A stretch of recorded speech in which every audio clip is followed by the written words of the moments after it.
সুপ্ৰভাত বন্ধু বান্ধৱীসকল। ৰাতিপুৱা শুই উঠি মুখ হাত ধুই চাহ খাবলৈ লৈছোঁ। ৰাতিপুৱালৈ মানে উঠিবলৈ মন নাযায় দেই, তথাপি উঠিছোঁ আৰু এতিয়া 6:30 হৈ গৈছে। ইয়াতকৈ মানে সোনকালে উঠিবই নোৱাৰোঁ। এতিয়া আকৌ পথাৰলৈ মানে যাবলৈ আছে। মাহঁতো কেতিয়াবাই গ'ল, মাহঁতো 5:30মান বজাতে গ'ল। মই এতিয়া শুই উঠি চাহ তাহ খাই ভাত চাত বনাই আৰু মাকো পথাৰলৈ দিবলৈ যাম, ভাত দিবলৈ যাম। যথেষ্ট অলপটো তাতে ৰওঁ আৰু। এই যে খেতি কৰা আহাৰ শাওণ মাহ দুটাত গাঁৱৰ মানুহৰ 1 মিনিটো ৰ'বলৈ সময় নাই। মাহঁতো ৰাতিপুৱা 5:30মান বজাতে গ'ল। আজি ৰোৱনী দুগৰাকীও গৈছে। মই আকৌ ৰাতিপুৱা এয়া জলপান দি পঠিয়ালোঁ, বৰা চাউলৰ জলপান বনাইছিলোঁ, তাকে মাহঁতলৈ বুলি দি পঠিয়ালোঁ। এয়া আকৌ ভাত দিব হ'লেই নহয়, 12টা বজাৰ লগে লগে ৰোৱনীও আছে। তাতে ভাত দিবলৈ এয়া পথাৰলৈ গ'লোঁ। লগত আকৌ টিকলিজনীও গৈছিলে দেই। তাই মানে কি যে ফূৰ্তি আৰু পথাৰলৈ যাবলৈ পায়। কিন্তু পথাৰলৈ কেনেকুৱা লাগিছে? কিমান তোমাৰ ইণ্টিব কোনজনী? কোনজনী দেখাই নাই যাব? নহয় সেইজনী হয় জানো? ক'তা নামাতে।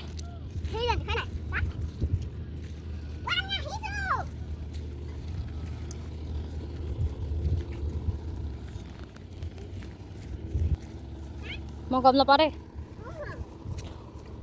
ইণ্টিবক ক'ত কেনেকৈ যাম? ইণ্টিবক মাত। যাব নোৱাৰো।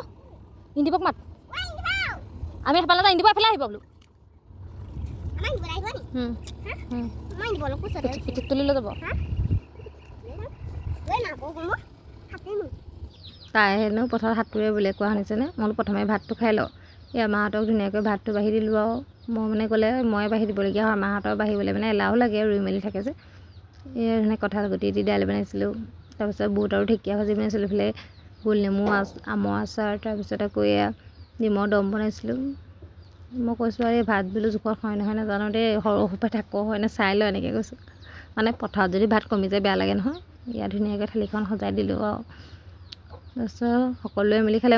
মই আকৌ মানে ঘৰতে ভাত খাই গ'লোঁ দেই। তাত ভাত খাবলৈ কৈছিলে, মই ভাত খাই আহিছোঁহে, মই সেইকাৰণে নাখালোঁ। তাৰপিছত তাইও মানে কি মোক আকৌ টিকলিয়ে কৈ আছে দেই, ভাত আকৌ মই পথাৰতে খামগৈ দেই। তাই মানে ঘৰত মোৰ লগত নাখালে, মাৰ লগতে খাবলৈ গ'ল আৰু এয়া সকলোৱে মিলি অকণমান টাইম খাই আৰু কথা পাতিলোঁ পথাৰতে।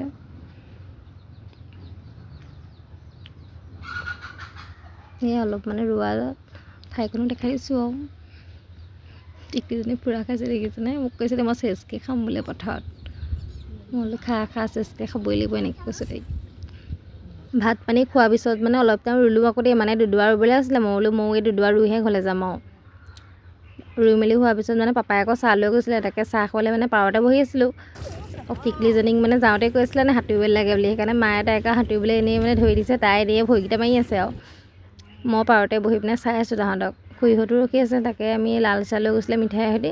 গুড়ৰ চাহ খাই পথাৰত ভাল লাগে, সেইকাৰণে মানে সকলোৱে মিলি চাহকণ খালোঁ আৰু মানে ভিডিঅ' খাতি হাঁহি আছে দেই। ইয়াৰ মানে চাহ খাইতো ৰ'বলৈ সময় নাই আৰু যাব হ'লেই ৰাইজক। মোক মানে এৰি থৈ যাব কৈছিলে, তই বোলে ভিডিঅ' কৰি থাক, আমি যাওঁগৈ দেই বোলে।